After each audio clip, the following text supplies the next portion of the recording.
ایمان لانا تمام دنیا کو، کائنات کو پیدا کرنے والی ذات خالق و مالک اللہ پر اور اس کے بھیجے ہوئے رسولوں پیغمبروں پر، اس کی پیدا کی ہوئی نورانی مخلوق فرشتوں پر اور اس کی اتاری ہوئی کتابوں پر،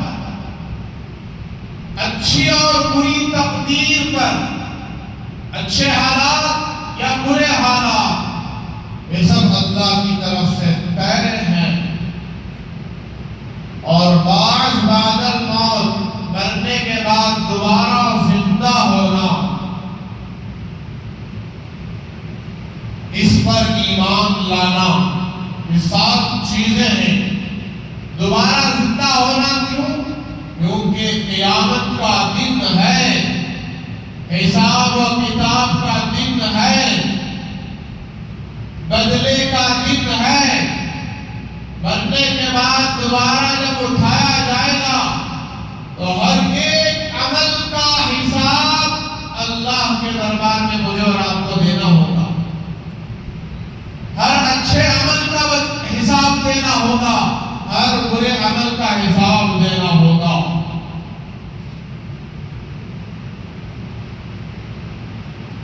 تین سوالات قبر کے، 5 سوالات حشر کے، پورے 8 سوالات کی تیاری کے لیے ہم اس دنیا میں اتنا لمبا سفر کر رہے ہیں۔ کبھی عالم ارواح میں تھے، کبھی چیزوں کی دنیا میں، عالم اشیاء جسے کہتے ہیں، سورج کی کرنوں میں، چاند کی کرنوں میں، چاند کی روشنی میں، اور غذاؤں میں، درختوں میں، کبھی باپ کی پشت میں، پیٹھ میں، کبھی ماں کے رحم میں، اور آج اس وقت ہم دنیا کے پیٹ میں ہیں۔ دنیا نے ہمیں گود لیا ہے، جسے ماں نے گود لیا تھا، ماں نے پیٹ میں رکھا تھا، باپ نے پیٹھ میں رکھا تھا، تو دنیا نے ابھی ہمیں گود میں لیا ہے۔ ایک دن یہ گود چھوٹ جائے گا، دنیا کے سارے سہارے چھوٹ جائیں گے، ختم ہو جائیں گے۔ جیسے ہم نے آج تک جن کے سہارے چھوٹتے ہوئے اپنی آنکھوں سے دیکھا ہے، دیکھا نہیں دیکھا؟ کتنے آئے حضرت آدم علیہ السلام سے لے کر آج تک؟ کوئی حساب و کتاب ہے بھائی؟ کوئی گنتی شمار ہے؟ کوئی گن سکتا ہے کتنے انسان دنیا میں آئے؟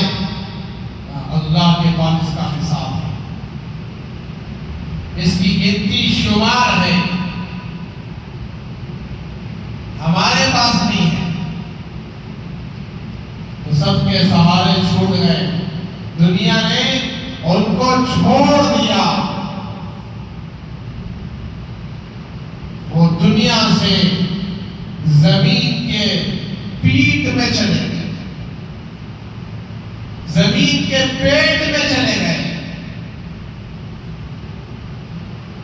تو 8 سوالات، تمہارا رب کون؟ تمہارا پروردگار کون ہے؟ تمہیں کون پال رہا ہے؟ تمہاری ضرورت کون پورا کر رہا ہے؟ تمہاری حاجت کون پوری کر رہا ہے؟ یہ سوال ہے ہر انسان سے دنیا میں، کہ تم دنیا میں آئے ہو، سر سے لے کر پیر تک جو کچھ تمہیں ملا ہے، اور ان چیزوں کی ضرورتیں جو پوری ہو رہی ہیں، وہ کس کی طرف سے؟ اس سوال کا جواب مجھے اور آپ کو تیار کر تمہیں قبر تک لے جانا ہے۔ یہ سب سے بڑی تیاری ہے، رب کو پہچاننا، مالک کو پہچاننا، خالق کو پہچاننا، نعمتیں دینے والے کو پہچاننا، یہ سب سے بڑی تیاری ہے۔ آج ہم نے اس تیاری کا ورق آج تک نہیں کھولا، اب تک نہیں کھولا، اس ورق کو کھول کر ہی نہیں دیکھا۔ مجھے قبر میں اس سوال کا جواب دینا ہوگا، تمہارا رب کون ہے؟ جواب ربی اللہ، آسان جواب ہے، ربی اللہ، میرا رب اللہ ہے، میرا پروردگار اللہ ہے، میرا مشکل کشا اللہ ہے، میرا حاجت روا اللہ ہے، میری ضرورتوں کو پورا کرنے والا اللہ ہے۔ یہ جواب جتنا آسان ہے اتنا ہی اس پر عمل مشکل ہے، جتنا آسان ہے اتنا ہی مشکل۔ جواب ایک ہی سطر میں، ایک ہی جملے میں، ربی اللہ، میرا رب اللہ ہے۔ کون کہے گا؟ کون کہے گا؟ جس نے ہر عمل میں، ہر موقع پر، چاہے جوانی ہو چاہے بڑھاپا، چاہے مالداری ہو چاہے غریبی، چاہے خوشگوار حال ہو یا ناساز حال ہو، ہر حال میں یہ کہتا رہا ہو کہ میرا پروردگار صرف اللہ ہے، ربی اللہ۔ خبر کا سوال جب ہوگا تو جواب بہت مہنگا پڑے گا۔ تو میرے بزرگوں، دوسرا سوال، ماں دین کا، تمہارا مذہب کیا ہے؟ تمہارا دین کیا ہے؟ تمہاری شریعت کون سی ہے؟ کس مذہب سے تمہارا تعلق ہے؟ یہ پوچھا جائے گا سوال، تو کیا جواب دیں گے؟ یہ بھی جواب بہت آسان ہے، دینی الاسلام، دینی الاسلام، میرا مذہب اسلام ہے، اسلام۔ اب اسلام کیا کیا سکھاتا ہے ہم جانتے ہی نہیں ہیں۔ اسلام اللہ کو ایک ماننا سکھاتا ہے، اس کے ساتھ کسی کو شریک نہیں ٹھہرانا یہ سکھاتا ہے، اور اسی کی عبادت کرنا یہ سکھاتا ہے، اور اسی کے احکامات میں کامیابی ہے، اسی کے احکامات کے مطابق زندگی گزارنا یہ سکھاتا ہے، اس کی ساری مرضیات سے بچنا یہ سکھاتا ہے۔ اب مجھے اور آپ کو یہ دیکھنا ہے جو اسلام ہمیں سکھا رہا ہے وہ کیا ہماری زندگی میں باقی ہے، موجود ہے؟ ہم نے اس کو سیکھا ہے، اس پر عمل کیا ہے، عمل کر رہے ہیں؟ اگر دیکھا جائے تو بھائی اسلام سے ہم کوسوں دور ہیں، میلوں دور ہیں۔ اللہ کا کتنا بڑا حکم، نماز، نماز، نماز۔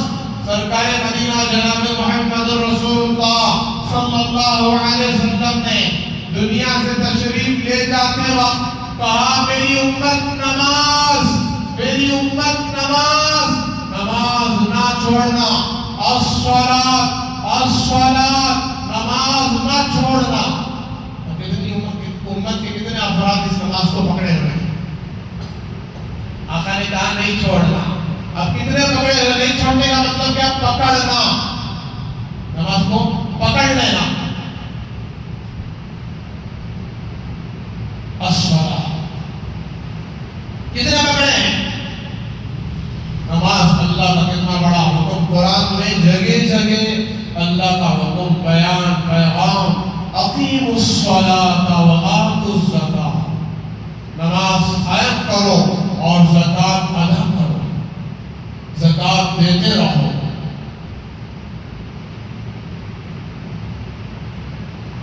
تو میرے بزرگوں، ایسے بہت سارے احکامات حلال اور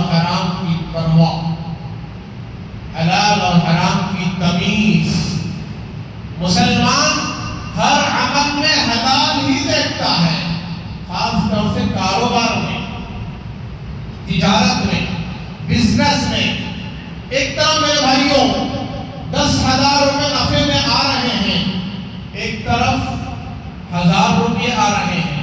مثال سمجھیں، 10,000 حرام کے ہیں، 1,000 حلال کے ہیں. مسلمان کیا دیکھتا ہے؟ حلال کون سا ہے؟ جی اس میں برکت ہوتی ہے، حرام میں نحوست ہوتی ہے.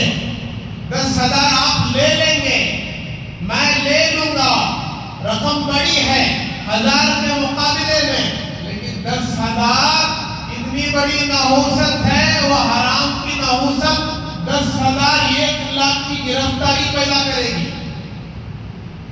آپ کے 1,00,000 چلے گئے، کمایا ہوا مال ضائع ہو رہا ہے، ضائع ہو رہا ہے، ضائع ہو رہا ہے. کیوں؟ حرام کمایا. حرام نحوستیں لے کر آتا ہے، پریشانیاں اور مصیبتیں لے کر آتا ہے. حرام کا عذاب ہے، حلال کا حساب ہے. حلال کا حساب ہے، حرام کا حساب نہیں. کیوں حساب نہیں؟ جب حرام ہے تو حساب کیا دیتا؟ ڈائریکٹ عذاب، ڈائریکٹ دوزخ میں بھیج دو. جو بھی دنیا میں حرام مال کمایا، چوری کے ذریعے، لوٹ مار کے ذریعے، حق دبانے اور مارنے کے ذریعے، حرام کاروبار کے ذریعے، سودی کاروبار، بیاج مٹی انٹرسٹ کے کاروبار کے ذریعے جو جو چیزیں حرام ہیں ان کا کاروبار دینا، بیچنا، لینا، اس کے لیے گواہی قائم کرنا، یہ سب حرام.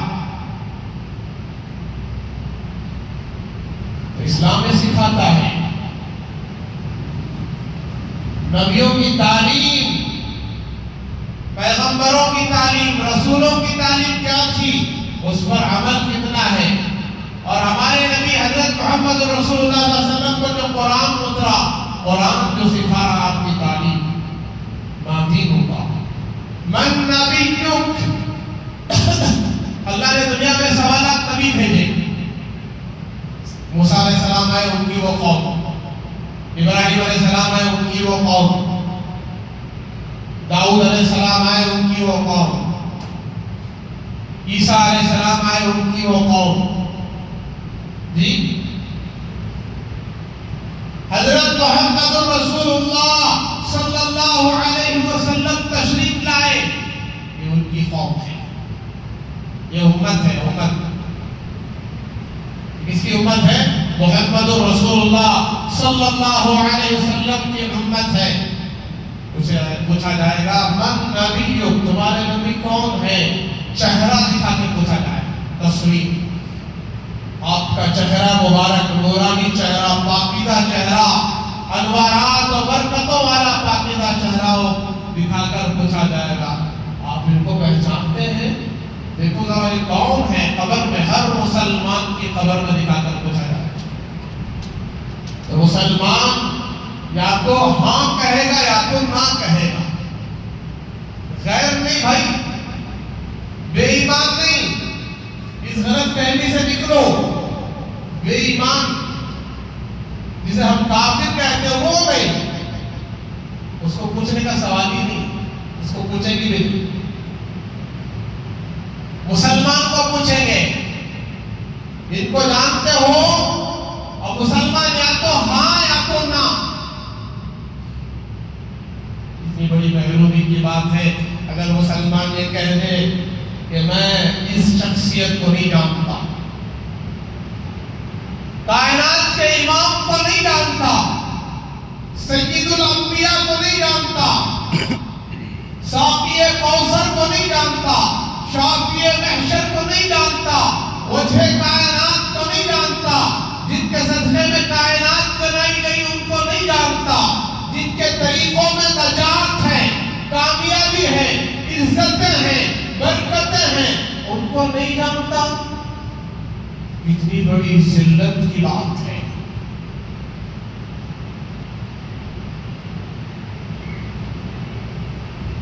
ما كنت تقول في هذا الرجل اس ذات کے بارے میں، شخصیت کے بارے میں دنیا میں کیا کہتے تھے؟ تو حضور اکرم صلی اللہ علیہ وسلم کو پہچانو،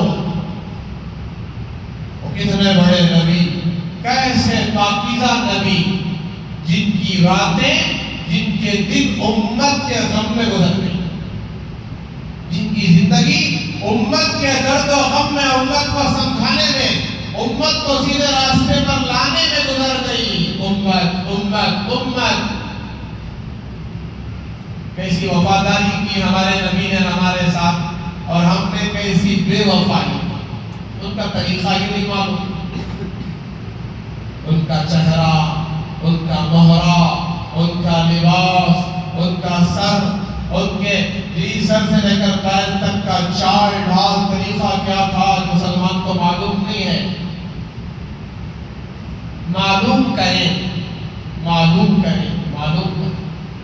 کچھ لوگ حضور کے طریقے سے دور ہیں، اور جو حضور کے طریقے والے دنیا میں موجود ہیں، بات کو سمجھیں، جن کے سر سے لے کر پیر تک حضور کی سنتیں نظر آ رہی ہیں، داڑھی، ٹوپی، جبہ، امامہ، لباس، طریقہ، سنت، یہ سب کیا ہے؟ سنتیں حضور کی، آقا کا طریقہ ہے۔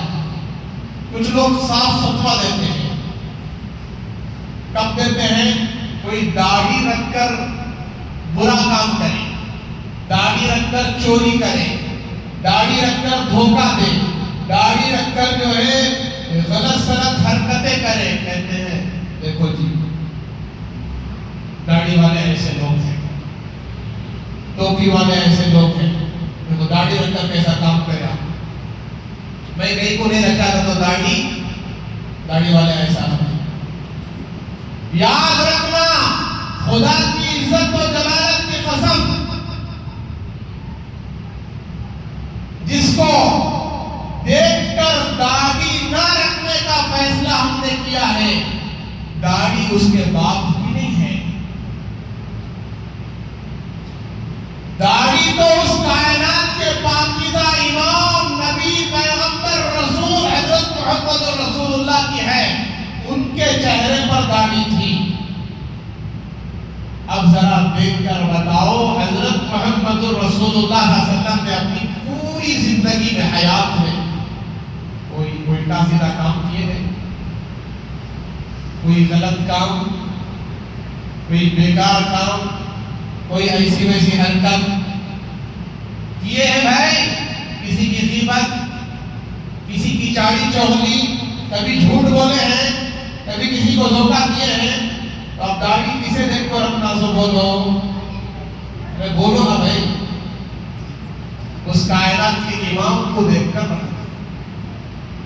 ان لچے لفظوں کو دیکھ کر نہیں، جنہوں نے ایسی حرکت کر دی، ویسی حرکت کر دی، یہ حرکت کر دی، وہ حرکت کر دی۔ کائنات کے امام کو دیکھ کر رکھو، یہ نجات کا راستہ ہے۔ قبر میں جب پوچھا جائے گا جواب دے سکو گے۔ ہمارے نبی حضرت محمد رسول اللہ صلی اللہ علیہ وسلم یہی ہیں، جس کو تم دکھا رہے ہو نا، یہ ہمارے نبی ہیں، پیغمبر۔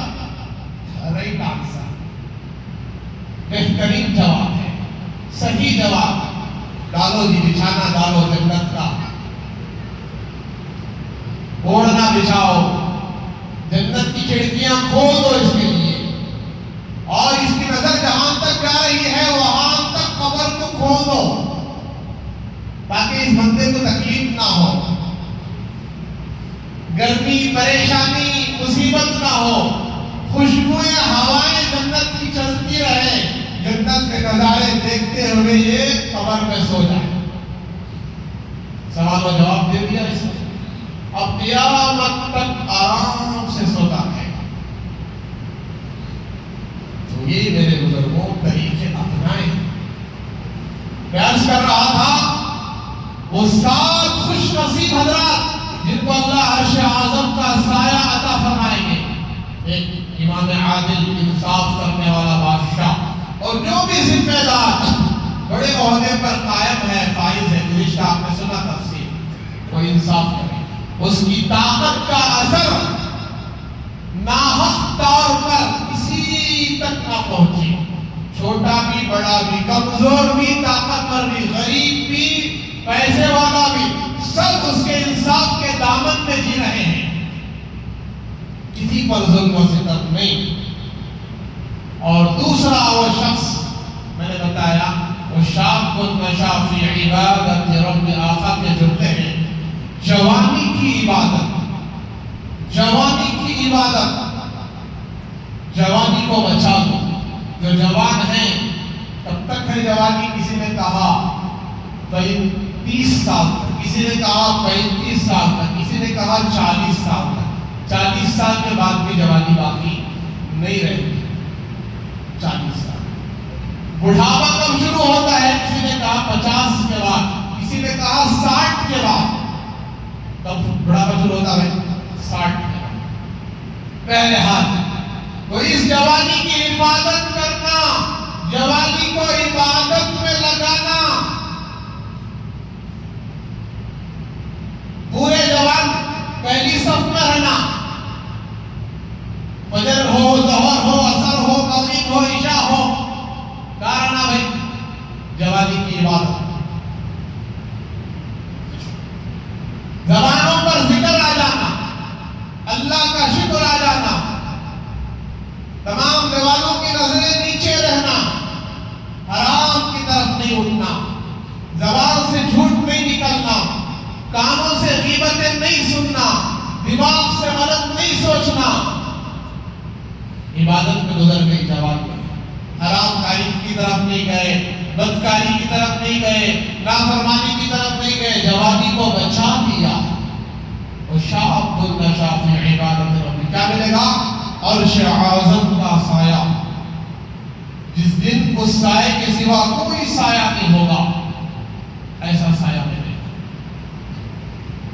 بغیر پنکھے کے بیٹھنے نہیں ہو رہا، سونے نہیں ہو رہا راتوں میں۔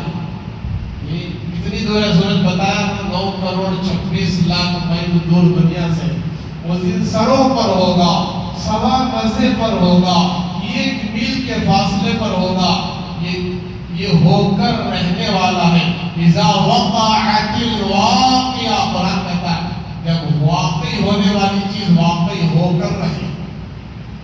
لیس لوقعتها کاذبہ، جس کے واقع ہونے میں کوئی بات جھوٹی نہیں ہے، وہ دن آ کر رہے گا۔ کتنا بڑا دن؟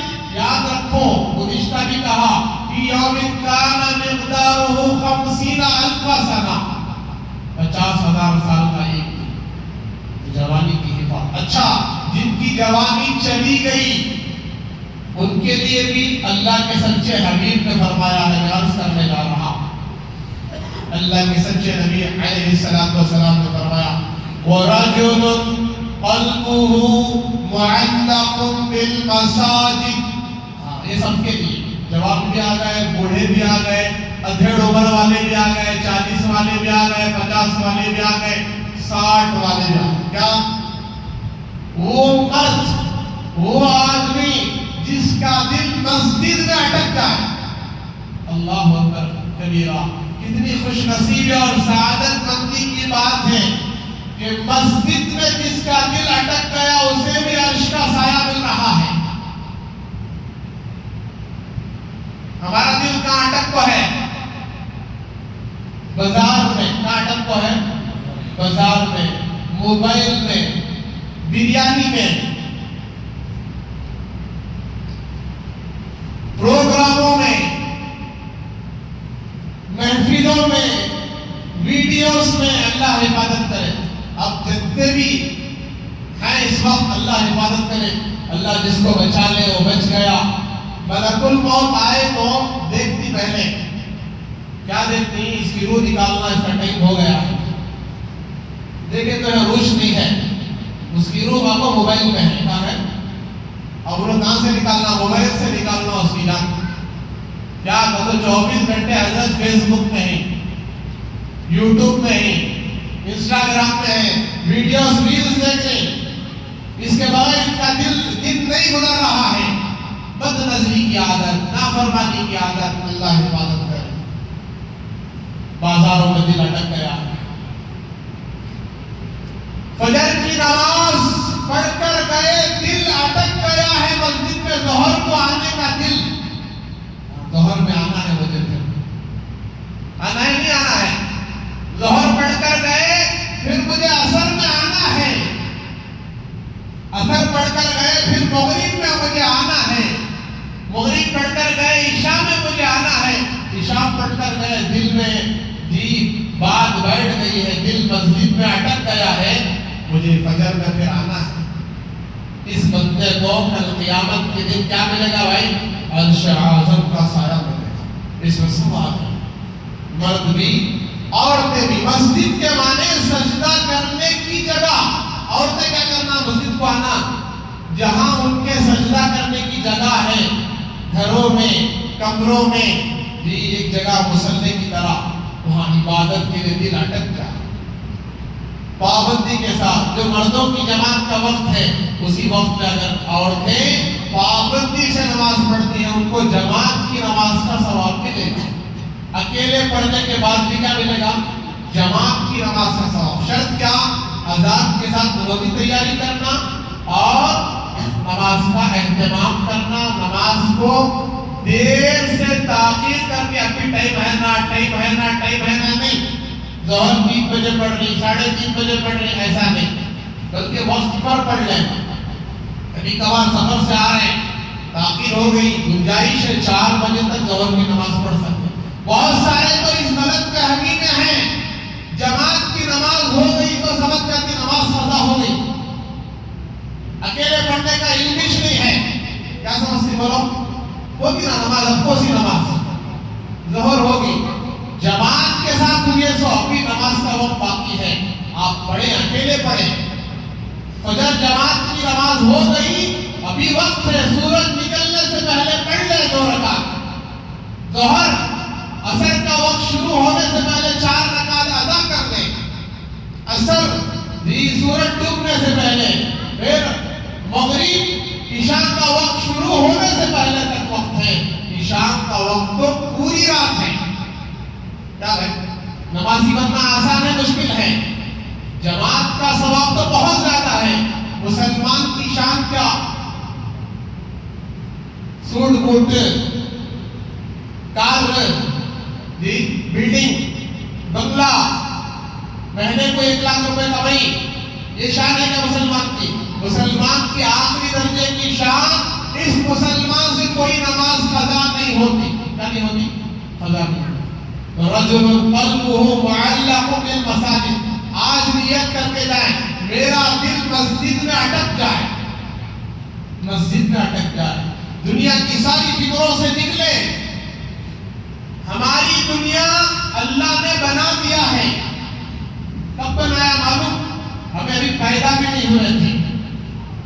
دنیا کائنات کے بننے سے پہلے 50,000 سال پہلے اللہ ہر بندے کی روزی روٹی لکھ دیا, اس کا کھانا پانی لکھ دیا, دانا پانی لکھ دیا, آواز سانس لکھ دیا, کہاں پیدا ہوگا, کہاں موت آئے گی, کتنا جیے گا, سب لکھ دیا. آج ہمیں اس کے پیچھے پڑی کمانے کے چکر میں, روزی روٹی کے چکر میں.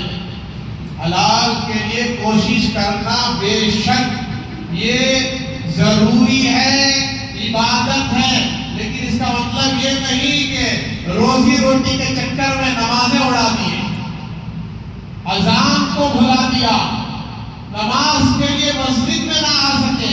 کتنی بڑی محرومی ہے. جمعہ کے لیے وقت نکال رہے ہیں, باقی نمازوں کے لیے وقت نہیں نکال رہے. کتنے ایسے مسلمان اس مجمع میں بھی ہوں گے, میں تو نہیں جانتا, میں کسی کو نہیں جانتا, یہ بات عرض کر رہا ہوں کہ صرف جمعہ میں 1 مرتبہ, وہ 8 دن میں 1 مرتبہ جمعہ پڑھنے آئے. کتنے مرتبہ بھائی؟ خالی جمعہ کی نماز پڑھنے کے لیے آئے, 8 دن تک بے نمازی. کیا ہے؟ بے نمازی. بے نمازی اتنی بڑی بیماری ہے, اتنا بڑا وبال ہے اس بے نمازی کی وجہ سے. یہ جس گھر کے پاس رہتا ہے, پڑوسیوں کو بھی تکلیف ہے. دائیں بائیں آگے نیچے پیچھے 40 گھروں تک اس کی نحوست پہنچتی ہے. ایک بے نمازی کی نحوست کہاں تک جاری ہے؟ 40 گھروں تک. دائیں 10 بائیں 10 آگے 10 پیچھے 10. وہ پورے نمازیں ہم میں ایک بے نمازی رہا تب بھی اس کی نحوست پھیلتی ہے. وہ ایک شعر ہے ایک ہی الو کافی تھا برباد گلستان کرنے کو. الو کا تو گھگو. ایک ہی الو کافی تھا برباد گلستان. گلستان کو اجاڑنے کے واسطے ایک گھگو کافی تھا. ہر شاخ پہ الو بیٹھا ہے انجام گلستان کیا ہوگا؟ ہمارے سارے کام ٹوٹے ہوئے ہیں رکے ہوئے ہیں. نہ ہو سکتے ہیں کہ مسجد ویران. رمضان گیا مسجد ویران. کم سے کم رمضان میں تو پریکٹس کر لیتے عادت ڈال لیتے سال بھر کی نماز کی پابندی کا اہتمام کرتے. تو میرے بزرگوں آقا کی جو حدیث ہے یہ سچی باتیں ہیں. عرش اعظم کا سایہ صرف انہی کو ملے گا جن کا دل مسجد میں اٹکا ہوا ہے. اب چاہے وہ 10 حج کر لے 10 عمرے کر لے ہزاروں لوگوں کو کھلائے پلائے صدقہ خیرات کرے لیکن زندگی میں نماز نہیں عبادت نہیں اعمال نہیں تو عرش کا سایہ بھی نہیں ملے گا. اس کے لیے میں نے 3 حدیثیں بیان. وقت بھی کافی ہو رہا ہے اور آپ حضرات آتے آتے آتے بیان ختم ہی ہو جاتا ہے. میں کتنی مرتبہ آپ سے درخواست کیا وقت کے ساتھ آؤ. 1 بجے آ جاؤ ہمارا کچھ نہیں بگڑے گا. ہمارا بن جائے گا ہمارا سنور جائے گا.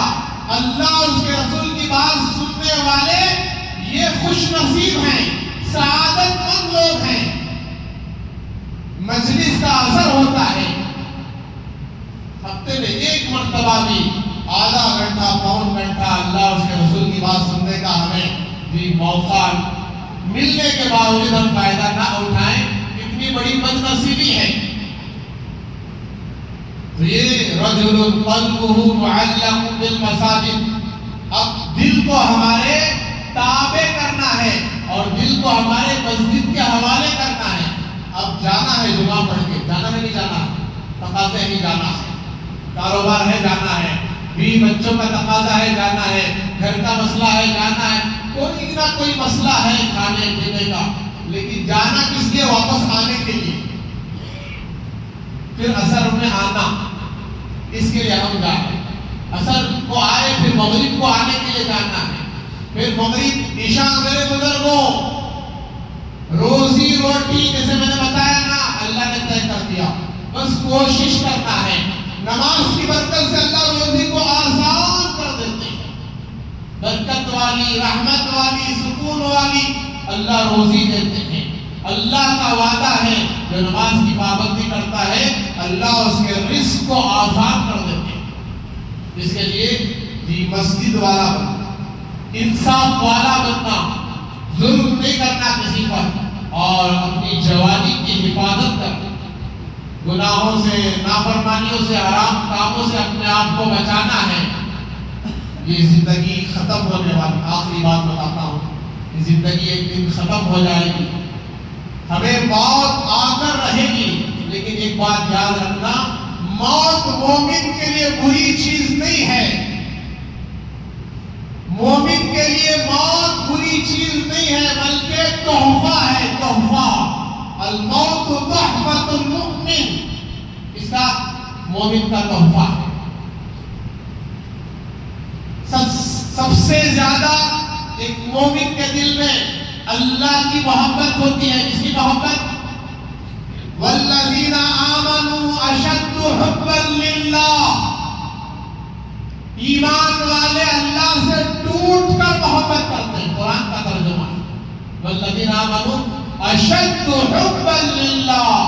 اللہ سے ٹوٹ کر محبت کرنے والے کون؟ ایمان والے. ہمیں کرنے آج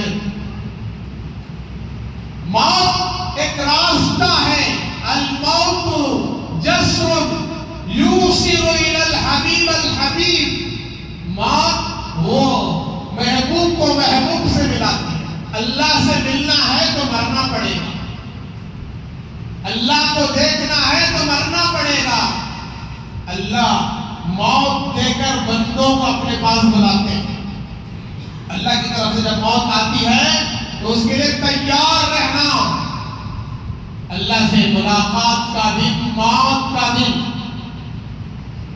رسول اللہ صلی اللہ علیہ وسلم سے ملاقات کا دن، موت کا دن، تمام نبیوں سے ملاقات کا دن، موت کا دن، تمام صحابہ انصار و مہاجر سے ملاقات کا دن، موت کا دن، تمام اولیاء اللہ بزرگان دین سے ملاقات کا دن. کون سا دن؟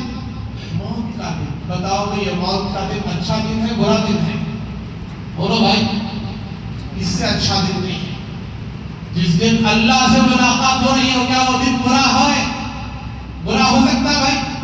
جس دن کائنات کے امام حضرت محمد رسول اللہ صلی اللہ علیہ وسلم سے ملاقات کا دن ہے وہ دن برا دن نہیں ہو سکتا. لیکن تیاری بھی کرنا. کیا کرنا؟ تیاری بھی کرنا. اس کے لیے ہم سب کو اپنے وقت پر اللہ سے حسن خاتمہ مانگنا اور موت کی تیاری میں لگے رہنا اور اللہ سے دنیا اور آخرت کی کامیابی مانگنا اور موت کی آخری سانس تک شریعت کا پابند، سنت کا پابند، نماز کا پابند بنائے. ورنہ ہم ہیں مسلمان بظاہر، کلمہ بھی پڑھ رہے ہیں اور مسلمانوں کے گھروں میں پیدا ہوئے ہیں، لیکن اسلام کی عظمت، اہمیت، اللہ کی محبت اور عظمت، اللہ کی ذات کا یقین، جناب محمد رسول اللہ صلی اللہ علیہ وسلم سے محبت، ادب، احترام اگر دل میں نہیں ہے تو ہم نام کے مسلمان ہیں. اللہ حفاظت کرے. ایمان کے ساتھ خاتمہ ہونا مشکل ہے. ہمارے طریقے یہودیوں کے طریقے الگ، ہمارے طریقے غیروں کے طریقے الگ، ہمارے طریقے مشرکوں کے، نصارہ کے طریقے الگ. ہر اس میں ہم اپنا طریقہ دیکھیں گے، اللہ کا حکم دیکھیں گے اور جو بھی کام کریں پہلے عبادت. فجر پہلے کی، روزی روٹی دکان پہلے بھائی، فجر پہلے بعد میں روزی روٹی، پھر ظہر پہلے بعد میں پھر کاروبار، پھر عصر پہلے بعد میں باقی کام. مغرب کو تو سب ختم ہی ہو جاتا ہے. یہ 12 تک دکانیں کھلے رکھنا، 1 بجے تک، یہ اسلامی لحاظ سے بالکل غلط ہے. مغرب سے رات شروع ہو جاتی ہے اور عشاء کے بعد سو جانا چاہیے. کھانا عشاء سے پہلے کھا لینا چاہیے. اگر ہم نے عادت نہیں بنائی ہے تو عشاء کے بعد فوراً کھانا، تھوڑی دیر کے بعد آرام. کیوں ہے؟ اگر رات میں سونا ہے، تہجد کے لیے اٹھنا ہے، فجر کے لیے اٹھنا ہے. اللہ روزی روٹی کے دروازے فجر کے وقت میں کھولتے ہیں، برکتیں اتارتے ہیں. فجر کی نماز کو آ کر ساری روزی روٹی کے دروازے کی برکتیں لے کر جانا. اس کے لیے نیت کرتے جائیں. ہمیں موت کے آخری سانس تک 5 وقت کی نماز پابندی سے پڑھنا. بقیہ 4 خوش نصیب حضرات جن کو عرش اعظم کا سایہ ملے گا. 3 آپ نے سنے، بقیہ 4 انشاءاللہ آئندہ جمعہ عرض کیا جائے گا. دعا فرمائے اللہ تبارک و تعالی ہم سب کو ان تمام سنی ہوئی باتوں پر عمل و اخلاص کی توفیق عطا فرمائے. آخر میں گزارش ہے، ہماری اس مسجد نمرہ میں جو حسب معمول مدرسے کا جو نظام ہے، مکتب کا نظام، بعد عصر، بعد مغرب اور بعد فجر، 3 اوقات میں مدرسہ چلتا ہے. بچے آ کر پڑھتے ہیں. آپ حضرات جو اپنے بچوں کو پڑھا رہے تھے، اب رمضان کے بعد کی چھٹیوں کے بعد اب جو ہے پھر سے مدرسہ شروع ہو گیا اپنے وقت پر. اس کا وقت بھی انشاءاللہ بیان کیا جائے گا. 2 وقت میں لا کر بچوں کو جو ہے داخلہ کروانے، پڑھائیں. آپ کے بچے اس سے قرآن حدیث سیکھیں گے اور جو ہے قرآن حدیث والے بنیں گے، اللہ والے بنیں گے، نیک بنیں گے اور جہاں بھی جائیں اس ماحول میں بھی اپنے ایمان کی حفاظت کریں گے. قرآن کا علم، حدیث کا علم اگر آج ہم نے اپنے بچوں کو نہیں دیا، ہمارے بچے آگے چل کر کہاں چلے جائیں گے، کیا ہو جائے گا، ہم کوئی گارنٹی دے نہیں سکتے. سمجھ پاری بات، ہماری ذمہ داری ہے، امانت داری ہے اور اس ذمہ داری کو ادا کرتے ہوئے جانا ہے. لہٰذا اپنے بچوں کو قرآن کی تعلیم کے لیے روزانہ پابندی مکتب کے لیے بھیجیں تاکہ بچوں کے ذریعے سے ہماری نجات ہو، بچے قرآن والے، حدیث والے بنے، ہمارے دنیا سے جانے کے بعد ہماری مغفرت کا سامان بنے. اس کے لیے میری گزارش ہے آپ حضرات جو بھی اس محلے کے ہیں وہ حضرات اپنے بچوں کو لا کر مدرسے میں داخلہ کروائیں. کریں گے انشاءاللہ۔ اللہ تعالیٰ ہمیں ان تمام سنی ہوئی باتوں پر عمل کی توفیق عطا فرمائے۔ جاتے ہوئے اللہ کے گھر کا بھی زیادہ سے زیادہ تعاون کرتے ہوئے جائے، دل کھول کر دیتے ہوئے جائے۔ اللہ کے گھر کی جھولی اور وہ جو ہے چادر پکڑنے والے ذمہ دار حضرات ہوں گے، لہذا آپ حضرات جو دل کھول کر اس کے اخراجات کے لیے اللہ کے گھر کے لیے خوش نصیبی سمجھ کر دل کھول کر دیتے ہوئے جائے، اللہ اس کا بدلہ آپ کو دنیا اور آخرت میں بہت زیادہ دیں گے اور اس کی برکت سے بہت ساری مصیبتوں سے حفاظت کریں گے۔ اللہ تعالیٰ عمل کی توفیق